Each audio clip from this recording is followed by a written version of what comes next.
Hurricane Idalia was a powerful Category 4 hurricane that caused significant damage across parts of the southeastern United States, especially in northern Florida, during the 2023 Atlantic hurricane season, the 10th tropical storm, 3rd hurricane, and 2nd major hurricane of the 2023 Atlantic hurricane season.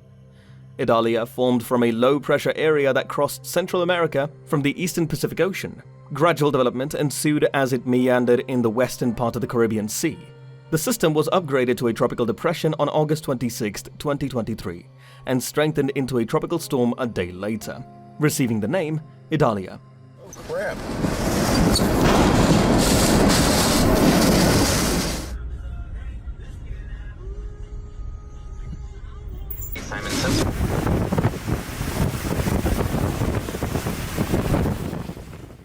It traversed the Gulf of Mexico, where it underwent rapid intensification, briefly becoming a Category 4 hurricane prior to making landfall in the Big Bend region of Florida at Category 3 strength on August 30th. It remained a hurricane as it crossed into southeast Georgia, then pushed into the Carolinas as a tropical storm. On August 31st, Idalia emerged into the Atlantic, where it transitioned into a post-tropical cyclone that same day. Later, it passed south of Bermuda on August 24th, 2023. A trough of low pressure formed in the eastern Pacific Basin offshore of the Central America coast. Boulevard is completely underwater and dangerous, and I'm seeing individuals try to still drive down it, and that's a big mistake.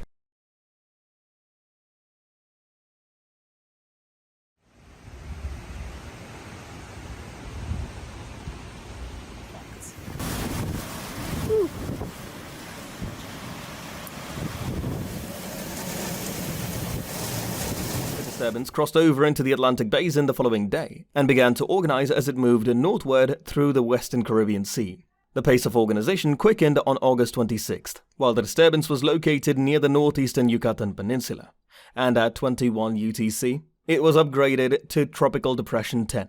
Later that day and into the next, the depression shifted due to the weak surrounding steering currents. With its center moving in a small counterclockwise loop, the depression became Tropical Storm Idalia at 15:15 UTC on August 27th, after an NOAA Hurricane Hunters flight reported that the storm's winds had increased to 40 miles per hour, 65 kilometers per hour. Early the next morning, Idalia began moving northward toward the Yucatan Channel west of Cuba, intensifying along the way. By 9:00 UTC on August 29th, after passing near the western tip of Cuba, the storm had developed sufficiently to be classified a Category 1 hurricane. Later that day, Idalia intensified to Category 2 strength, benefiting from exceptional conditions with sea surface temperatures of 88 degrees Fahrenheit, 31 degrees Celsius, generally low wind shear and high relative humidity levels. It then proceeded to rapidly intensify, reaching Category 4 strength on the morning of August 30th, a few hours prior to landfall, with maximum sustained winds of 130 miles per hour, 215 kilometers per hour. This marked a wind increase of 55 miles per hour, 89 kilometers per hour, during the 24-hour period ending at 9:00 UTC on August 30th, making it one of the fastest rates of tropical cyclone intensification ever observed in the Atlantic Basin 24 hours before landfall. Idalia's intensification was then halted by an eye wall replacement cycle, which caused it to weaken slightly prior to landfall. Idalia made landfall at 11:45 UTC, about 20 miles 30 kilometers south of Perry, Florida, as a Category 3 hurricane, with sustained winds of 125 miles per hour, 205 kilometers per hour. Well,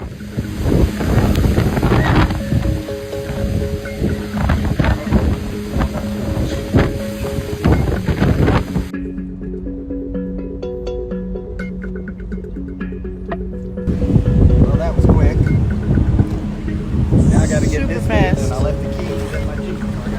The system quickly weakened inland as it pushed through northern Florida, becoming a tropical storm later that day after crossing into Georgia. Strong southwesterly wind shear then pushed the storm's convection well north and east of its center, as it moved off the northeastern South Carolina coast and emerged into the Atlantic Ocean on the morning of August 31st. That afternoon, Idalia transitioned into a post-tropical cyclone about 65 miles, 105 kilometers southeast of Cape Hatteras, North Carolina. As the storm moved to the east-southeast the following day, light wind shear along its path enabled the system to maintain its structure and intensity despite the lack of convection. The storm impacted Bermuda with tropical storm force winds on September 2nd as it passed just to the south. Hurricane Idalia lashed the western end of Cuba as a tropical storm Monday before developing into a hurricane early Tuesday. Llevamos 2 días bajo agua. Lo que no había subido mucho antes, pero... In Cuba, more than 10,000 people were evacuated from Pinar del Rio and Artemisa provinces. Patients in Bahia Honda were evacuated to a local clinic after fearing flooding. In the USA, on August 28th, hurricane warnings and storm surge warnings were issued for portions of Florida's west coast. On August 29th, the Storm Prediction Center issued a Day 1 convective outlook, highlighting a Level 2 slight risk of severe weather for portions of Florida associated with Idalia, with the SPC also issuing a 5% tornado risk. A Day 2 convective outlook was also issued concerning a Level 2 slight risk and a 5% tornado risk for portions of Florida, Georgia, South Carolina, and North Carolina. A moderate risk of excessive rainfall was also issued by the Weather Prediction Center, for most of the same areas included in the Day 2 convective outlook. A tornado watch was issued for portions of western Florida on August 29th, as bands of thunderstorms from Idalia moved inland. Amtrak terminated its 2 southbound Silver Service routes in Jacksonville, Florida, on August 28th, and cancelled both routes and its auto train service from August 29th to 30th. The Palmetto route was truncated to Washington, D.C. as well. Georgia Governor Brian Kemp declared a state of emergency and activated the State of Emergency Operations Center on August 29th. School districts, including districts across Montgomery, Telfair, Toombs, and Wheeler counties, were closed. Hurricane warnings were in effect for 7 Georgia counties. Atlanta Motor Speedway opened their campgrounds to hurricane evacuees free of charge.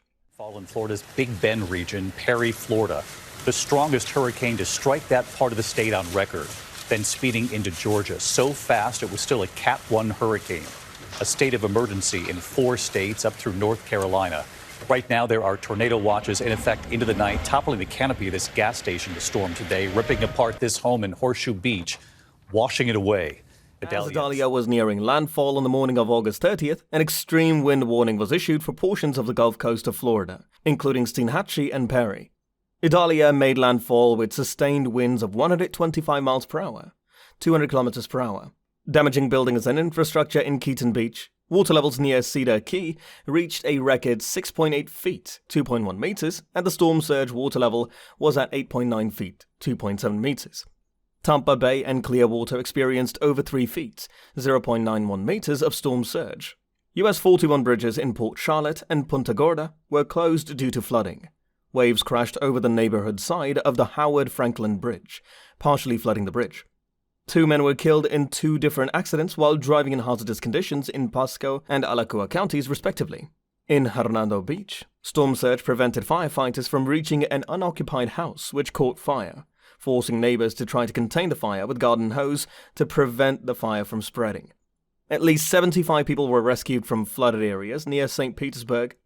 The Governor Mansion in Tallahassee was struck by a falling oak tree, but no injuries or serious damage was reported. A gas transmission line in Tallahassee gave out, forcing residents within a quarter-mile of it to evacuate. Waves partially destroyed the balusters of Memorial Park in Jacksonville, which had been repaired following damage caused by Hurricane Irma just 6 years earlier. At least 278,000 customers lost power, and more than 200 flights were cancelled across several airlines in Florida. Anything the states need right now, I'm ready to mobilize that support of what they need. Nearly 12 hours after making that historic landfall, Idalia, now a tropical storm.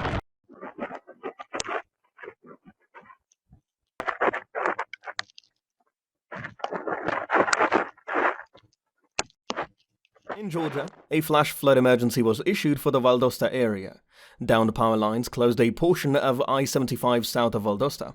1 man was killed in Valdosta after a tree fell as the man helped 2 sheriff's deputies clear debris from a road. Rainfall in the Valdosta area reached 5.5 inches, 140 millimeters. American Airlines suspended operations at Savannah, Hilton Head International Airport, and Hoboken Elementary School in Hoboken had portions of its roof ripped off. A weak EF0 tornado passed west of Brunswick, damaging a traffic light and downing numerous trees. An EF1 tornado then struck the town minutes later, throwing a tree branch through the windshield of a pickup truck, blowing the top off of a storage shed, knocking down a small billboard, and snapping or uprooting numerous trees. Another short-lived EF1 tornado to the east of Brunswick in St. Simons also snapped and uprooted trees. An additional short-lived EF0 tornado occurred northwest of Fleming as well. Over 190,000 customers in Georgia lost power. In South Carolina, a brief tornado in Goose Creek injured 2 people when it flipped a car over at an intersection, as confirmed by the National Weather Service's Charleston branch. 3 other tornadoes struck the state as well. An EF1 struck a wooded area northeast of Turbeville, while an EF0 tornado moved southeast through Mount Pleasant, causing minor damage and crossed over Wanda High School. In North Myrtle Beach, a watersprout came ashore as an EF0 tornado and caused damage to a neighborhood.